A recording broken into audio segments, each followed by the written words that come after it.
Okay. The old paradigms that were left to us no longer work.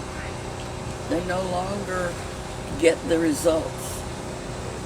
The old paradigm about if you have the most money, you can buy people as well as their labor. The old business about business as usual means that I get everything I need and I'll give you just as little as I can. The business of constantly creating new ways to get people to buy things. There's so many things. Actually, think about this. This is a paradigm that I think long ago should have been gotten rid of. Once parents raised their children, they taught them the core values that they have and that sort of thing, and they saw to their behavior or didn't, as the case might be. And when the children went to school, the teachers taught them the accepted wisdom and all like that. Now the paradigm is just keep them in school and keep them from killing each other. And I'm only a little bit exaggerating. There are cities and schools in those cities where the teachers are chiefly police. They can no longer even teach reading and writing and all like that because even the little ones have been taught violence. And violence is a paradigm we really need to walk away from. In my nearly 86 years, I have watched the acceptance of violence, personal violence, the acceptance and the occurrence of personal violence increase. And now with the militarization of our police forces, and that's what they're being taught, it's going to be not that the policeman on the corner is there for your protection and your guidance. No, he's there to see that you do what he wants you to do. And that's a terrifying way. We can take changes like these. Mr. Einstein said, we have built this civilization with our thinking. We cannot change the world without changing our thinking. We've got to go back to that. We are also in a position to acknowledge and work with humanity's special relationship with the natural world.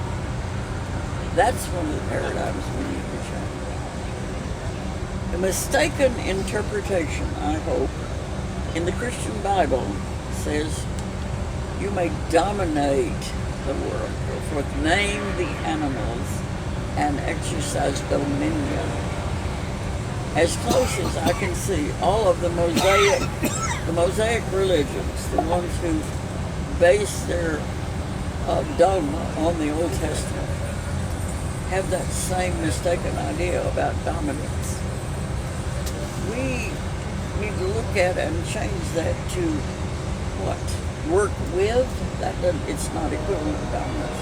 We're not the servants of the natural world. We should be co-creators of this new culture that we have achieved. Co-creators with the animals and the plants and the elements.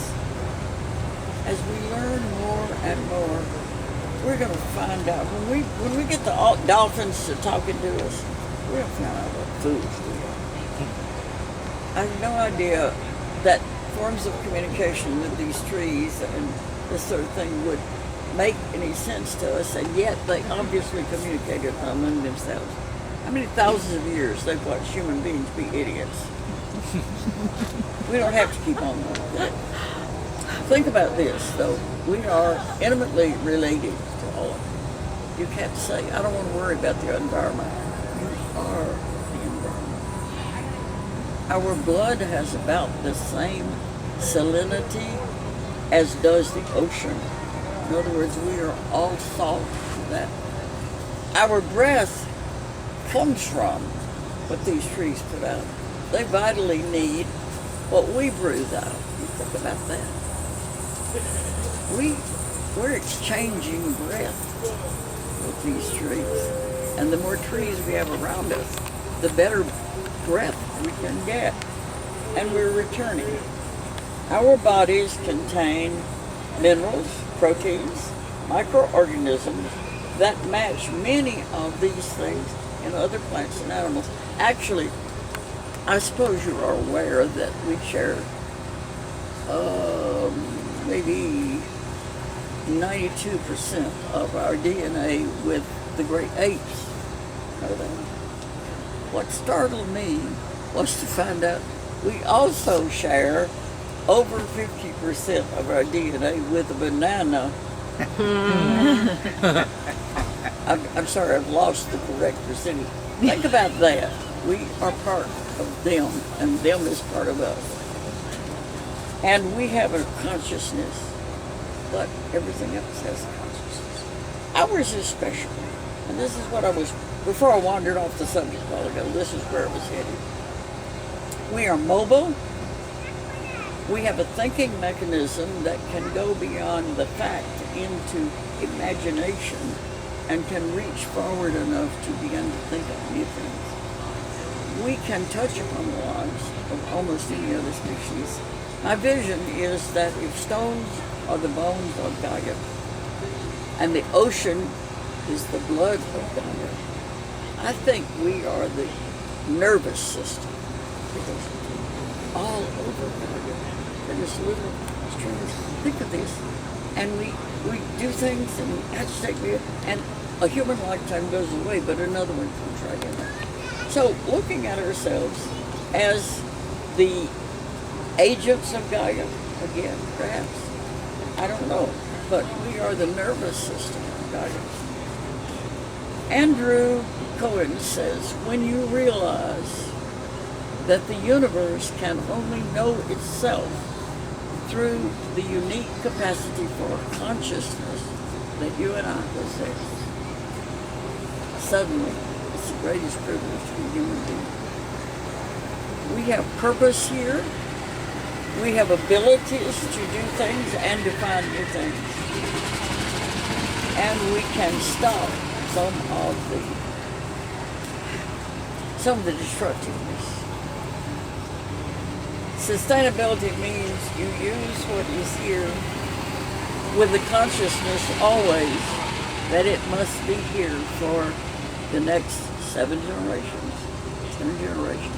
We do not use up our resources to the point that they cannot. Gurdjieff, if you are familiar with this Eastern thinker, he stated it this way: there are 3 ways of life. Sleeping, and many people through life walking in their sleep. They may be very bright and that sort of thing, but they're not acknowledging. Then we move a little further and we have sleeping wakefulness. Those of us that are trying to break through to make ourselves and our surroundings the next step out, to awaken to our potential.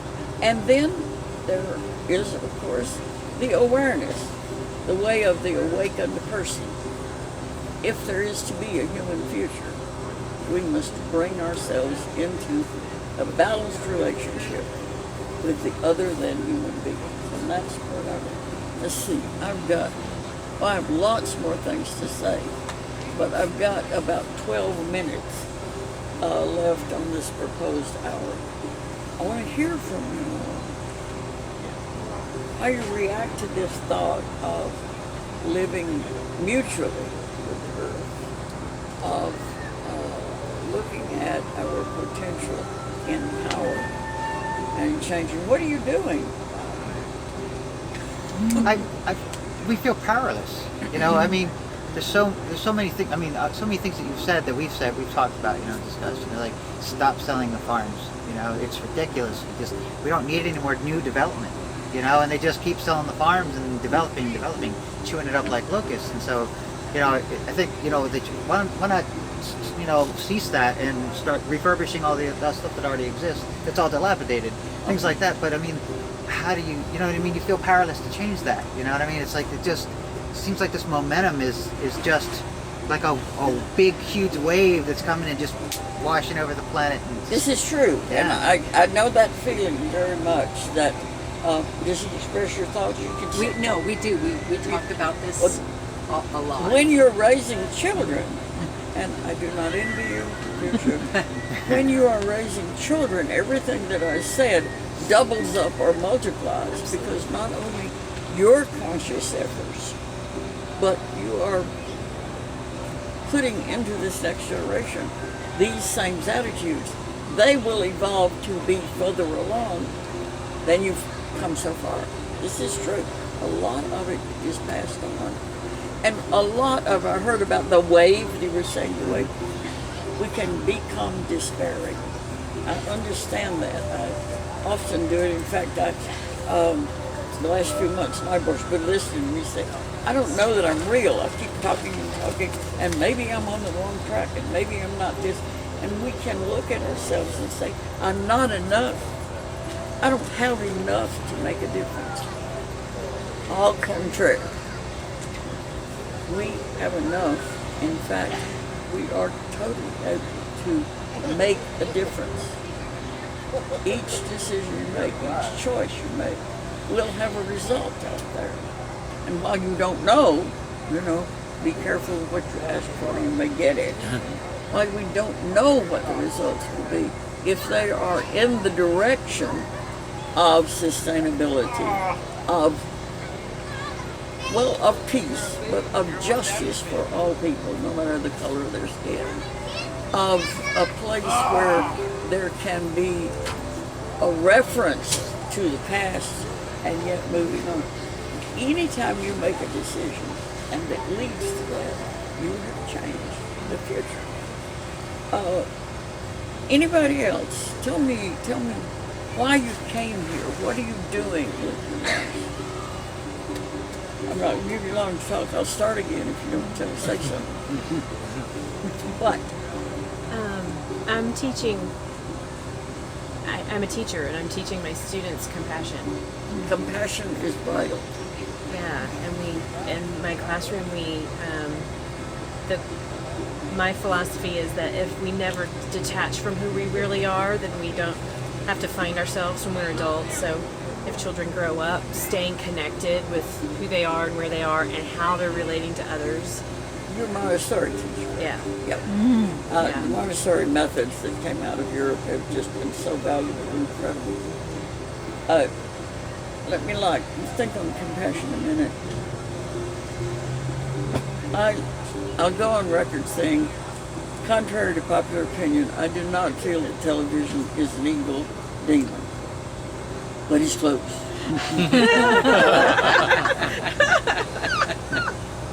Compassion means not that you feel the same as, but that you have empathy. You can look and be and want to help that, even if you don't think you know. I was very confused. So please strike it from your memory. No, it's exactly what I say, but with my students, I say compassion is you care about somebody else and you're moved to make their life better, like to do something. That's right. So it's caring and action. But if you keep watching television where they kill people and burn things and all this after and after, you become hardened.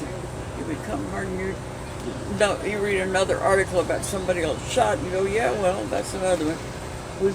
To be compassionate, you must also live in a manner and learn in a manner that leads you there.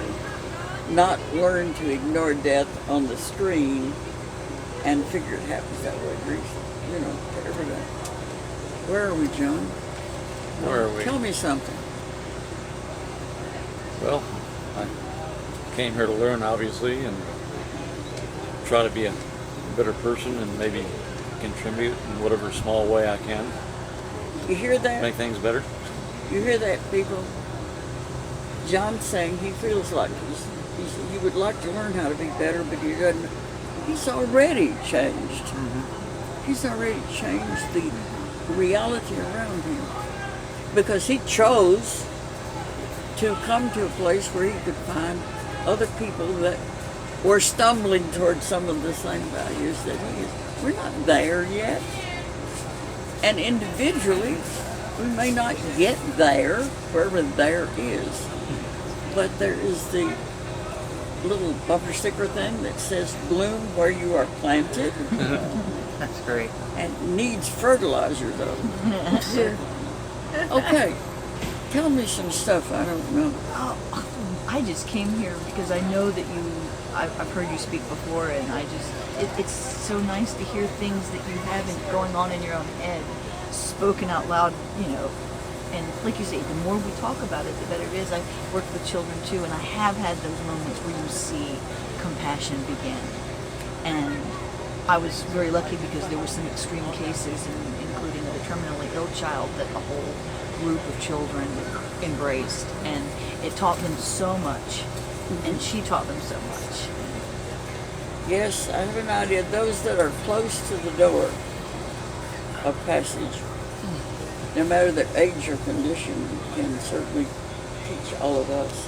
Well, I frequently parrot things I've heard. I admit it freely because I read so many different things and I go, oh, I wish I had said that so I could carry that idea out. But I'm going to skip you because you got to Percy is with us. I'll give you a minute. I want to give Percy a chance to talk and listen very carefully. This man has come from Peru. He is investigating.